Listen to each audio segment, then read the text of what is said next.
Maths, PTT, puis cytopénie auto-immune en 15 minutes, si tu peux le faire, c'est génial.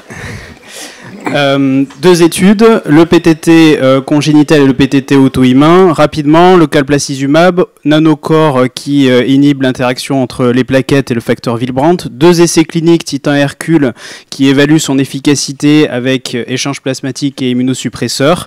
Ici, deux courbes avec le calplasizumab dessous qui permet d'avoir une efficacité rapide avant que le rituximab sur la courbe placebo au-dessus ne prenne le relais, et les données à côté de Titan et Hercule montrent une réponse rapide, durable, moins de décès, même 0 décès dans le groupe calplasizumab, moins de maladies réfractaires et moins d'exacerbations. Ce qui veut dire que le calplasizumab protège les patients des évolutions défavorables jusqu'à l'amélioration de l'activité d'Adams 13, supérieure à 20%. Cependant, les essais cliniques ne permettent pas de répondre à des questions de mortalité et de sécurité. C'est pour ça que cette étude existe, présentée par Paul Copeau. Le calplasizumab a-t-il un effet sur la mortalité? Encore une fois, les essais n'étaient pas conçus pour comparer les deux groupes sur ce point de vue-là. Et à quel moment faut-il introduire le calplasizumab dans cette situation? Il s'agissait d'une étude internationale multicentrique avec 10 pays autour du globe, des patients atteints de PTT immunologique traités par échange plasmatique et corticoïdes plus ou moins rituximab. Et le groupe avec calplasizumab était comparé à une cohorte historique. La date index était le premier échange plasmatique et le critère de jugement principal, la survie à 3 mois. Au total, près de 1000 patients traités par calplasizumab comparé à peu près 500 contrôles. Il était introduit la plupart du temps assez précocement dans les 3 premiers jours et parfois un peu plus tard quand les malades avaient des exacerbations ou que la maladie était réfractaire. La survie à 3 mois était de 99% dans le groupe avec calplasizumab contre 93% dans l'autre groupe. 5 fois moins de risque d'échec, ce qui veut dire 5 fois moins de risque de décès chez ces patients, 10 fois moins d'exacerbations, des maladies qui étaient moins réfractaires, une charge en soins qui était moins élevée parce qu'il y avait moins d'échanges plasmatiques sous calplasizumab, une réponse 2 fois plus rapide quand il était introduit précocement dans les 3 jours, et la plupart des décès chez les patients traités par calplasizumab, c'était quand le calplasizumab était introduit tardivement. Les données de sécurité, des saignements graves qui sont rares. En conclusion, première étude académique internationale d'envergure avec 1000 patients pour une pathologie qui reste rare. Le calplasizumab associé aux échanges plasmatiques et aux immunosuppresseurs améliore le pronostic et donc la mortalité de ces patients.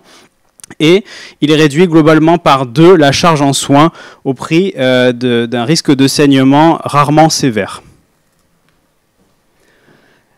Là, je vais sur la plasmathérapie dans le PTT congénital qui reste insuffisante si on se base sur les données du registre international qui compare la survenue de PTT chez des patients qui sont traités ou non par plasmathérapie en prophylactique. Ici, des patients qui sont traités par plasmathérapie prophylactique, en trait plein les femmes, en pointillé les hommes. On voit les cercles qui sont la survenue de PTT chez ces patients, et il y a la survenue de PTT chez les patients traités par plasmathérapie en prophylactique.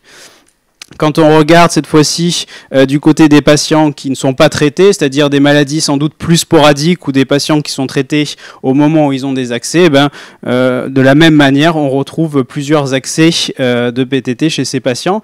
Ce qui nous fait dire que la plasmathérapie est insuffisante en prophylaxie dans cette maladie-là, et sans doute parce que les apports en Adams 13 sont insuffisants.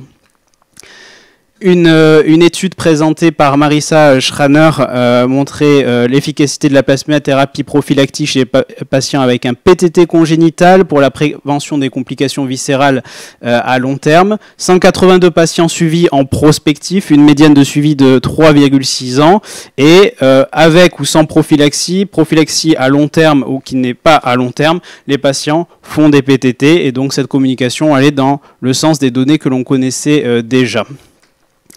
Donc, efficacité insuffisante de la plasmathérapie prophylactique dans le PTT congénital qui peut se compliquer d'atteinte d'organes, d'AVC ischémique, de néphropathie, parfois avec une insuffisance rénale terminale. Efficacité insuffisante expliquée par les apports limités en Adams 13, du fait que les patients, c'est pas dénué d'effets indésirables, les patients sont souvent hospitalisés, ça impacte leur qualité de vie, et il y a dès lors un intérêt à apporter Adams-13 en quantité importante pour prévenir ces complications à moyen, à long terme et améliorer la qualité de vie des patients. Ça tombe bien, il s'agit de l'étude présentée par Marie Scully qui évalue l'efficacité et la sécurité d'un traitement par Adams-13 recombinante en curatif et en prophylaxie chez les patients atteints de PTT congénital sévère, un essai de phase 3 multicentrique contrôlé, donc Adams-13 recombinant comparé aux patients traités par plasmathérapie qui est le traitement standard, randomisé, 7 patients mais maladies rares, 3 patients traités par Adams-13 recombinant, 2 en curatif,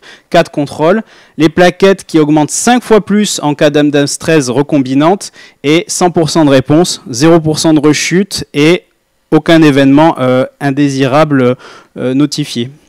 Ce qui nous fait dire que il faut proposer on aimerait proposer chez ces patients pour augmenter la quantité d'Adams-13 5 fois plus d'augmentation de plaquettes parce que 5 fois plus d'Adams-13, réduction de la survenue des thrombopénies de 60%, un accès compassionnel dérogatoire pour ces patients qui seraient intolérants ou mal contrôlés à la plasmathérapie est proposé. Un programme d'accès précoce qui est en cours, probablement début 2024, je ne sais pas s'il est déjà ouvert, et qui concerne actuellement 10 patients en France sont concernés, 52 dans le monde, dont 16 enfants. En conclusion, 2 nouvelles thérapies ciblées qui vont sans doute transformer le panorama thérapeutique du PTT dans les années à venir, qui ont un rôle majeur. Le caplacizumab, qui pourrait, dans un essai qui est en cours, qui pourrait peut-être nous faire passer d'échanges plasmatiques même chez ces patients, donc ça transformerait complètement leur prise en charge. Et l'Adams-13 recombinante, qui pourrait être disponible en sous-cutané ou réalisée à domicile chez ces patients. Je vous remercie. Merci, parfait. Donc là, tu as tout dit, donc c'est très bien, tu peux enchaîner. C'est la fin des échanges plasmatiques annoncés. Cette fois-ci, anémie hémolytique auto-immune, prolongation de mon travail de thèse que j'ai réalisé sous la direction de Thibaut Comon, que j'ai pu mener grâce au CERECA, une étude rétrospective multicentrique sur 32 centres qui posait la question de l'intérêt d'une chimiothérapie en première ligne chez les patients qui avaient des cytopénies auto-immunes associées à un clone qui était totalement indolent, donc sans autres critères de traitement. Traitement en première ligne, réponse globale similaire pour les deux groupes, 83% contre 88% respectivement. Et si on s'intéresse à la rechute qu'on peut noter pragmatiquement comme la durée avant la survenue d'un traitement de deuxième ligne, il y avait une différence significative entre les deux groupes en faveur de la chimiothérapie, mais quand on faisait une analyse en sous-groupe, en enlevant tous les patients qui étaient traités en rituximab par première ligne, des patients juste traités par cortico ou autre traitement sans chimiothérapie, on voyait que la réponse avec rituximab sans chimiothérapie était similaire à une réponse avec chimiothérapie. Et donc, la conclusion qu'on peut en tirer, c'est que la chimiothérapie n'apporte rien en première ligne chez ces patients et qu'on pourrait sans doute recourir au rituximab plus tôt.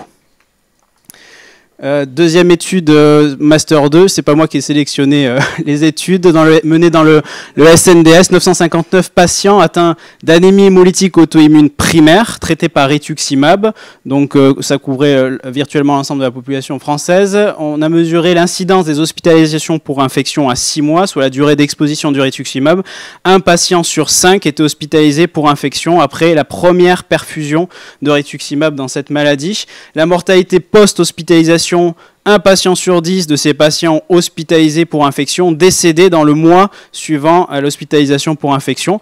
Les facteurs de risque, on s'en doutait un petit peu, c'est un âge avancé et une exposition aux corticoïdes, mais en tout cas ça a été vérifié ici. Et les cas de pneumocystose, 14 patients ont eu une pneumocystose et tous étaient sous corticoïdes en même temps que le rituximab et aucun n'avait de prophylaxie, ce qui justifie encore les recommandations du PNDS pour la prophylaxie de la pneumocystose dans cette situation. Cette fois-ci, un anti-complément qui a une affinité augmentée pour le FcRn dans la maladie des agglutinines froides. C'est un essai en phase 1B, ouvert, non randomisé, une dose unique ou une double dose, un suivi de 106 jours, comme on voit sur l'axe des abscisses, et on voit plutôt une réponse, en tout cas sur l'hémoglobine, qui, pour les deux groupes, avec pas beaucoup d'événements indésirables, c'est-à-dire 0, et donc c'est une voie intéressante de recherche dans cette maladie-là.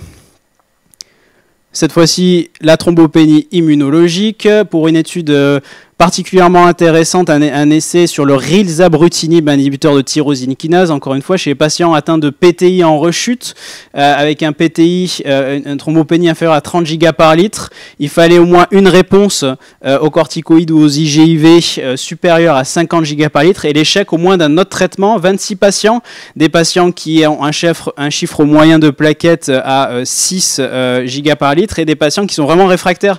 La moitié ont reçu du Ritux, la moitié ont été splénectomisés, la plupart ont eu des ARTPO, et on remarque ici que on a 35% de réponses chez ces patients avec un critère qui est assez dur, c'est-à-dire il fallait aller supérieur au-dessus de 50 gigabytes de plaquettes sur au moins les 8 semaines des 12 semaines avant un traitement de secours.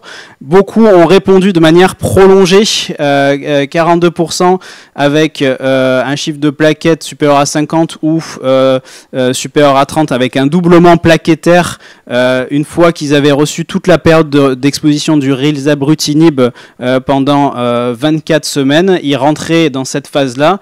Et donc pour des patients qui sont difficilement traités en pratique avec un traitement PEROS un tiers des patients qui répondent, c'est une molécule en tout cas très prometteuse. Une étude présentée par Marion Larue qui étudiait la dapsone 100 mg par jour plus corticoïdes dans un essai multicentrique contrôlé avec une émulation monobras via le registre Carmen des cytopénies auto-immunes. Une réponse globale très basse, 8,7% et avec un tiers d'événements indésirables. Des résultats similaires dans le registre Carmen. Donc une molécule qu'il faut garder pour des situations, des patients très particuliers qui sont à faible risque de saignement. Une étude sur des patients avec une thrombopénie immunologique primaire, une étude de cohorte ambispective, c'est-à-dire prospective et rétrospective, de 160 patients, 11 thromboses artérielles et 14 thromboses veineuses décrites, observées. Et ce qui était intéressant, c'était que concernant les antiphospholipides, on avait un odds ratio de 6 pour les antiphospholipides et les anticoagulants circulants à 5,4, il y a un dosage, en tout cas, des antiphospholipides dans le cadre des thrombopénies immunologiques qui mérite d'être réalisé pour peser le risque thrombotique. Une étude, cette fois-ci, durant la grossesse. Il y avait déjà eu grossesse et PTI chronique qui avaient été publiées dans Blood. Là, il s'agissait des grossesses et PTI de novo, avec des résultats qui sont similaires aux PTI chroniques. 50% de thrombopénie sévère, 41% de saignement sévère, énormément de césariennes chez ces patientes. Ça avait aussi étonné aux États-Unis. Et 6 patients sur 31 nouveau-nés qui avaient un PTI et 2% de saignement, des données similaires au PTI chronique. Une étude rapidement sur les carticelles, une étude chinoise des carticelles qui exprimaient le GP1B alpha. Du coup, les lymphocytes producteurs de ces anticorps anti-GP1B alpha venaient au contact de la cellule. Donc c'était une espèce de cheval de Troie. On avait une cytotoxicité in vitro et in vivo contre les lymphocytes pathologiques, souris et sang de patients, et les lymphocytes B normaux étaient épargnés. Et enfin, le syndrome d'Evans. Très brièvement, puisque ça a déjà été évoqué, des patients avec un Evans, là on a le détail clinique par rapport à la question de tout à l'heure, des patients avec un Evans qui n'ont pas de cause évidente sous-jacente et une histoire familiale, la recherche d'un déficit, d'une mutation peut être intéressante chez ces patients. Donc clone B indolent, rituximab en première ligne peut-être, mais pas de chimiothérapie. Rituximab plus corticoïde égale se poser la question du cotrimoxazole. Un anti-complément activé, une nouvelle molécule en développement dans la MAF. Le rilzabrutinib très prometteur, la phase 3 est en cours. La dapsone, balance bénéfice-risque défavorable et à réserver à des situations très particulières. Le risque thrombotique, notamment avant l'administration d'ARTPO dans le PTI, on mérite de doser les antiphospholipides. Et enfin, la place du wall exome sequencing dans les VANS, peut-être de manière ciblée. Merci beaucoup, Yoann, c'était parfait.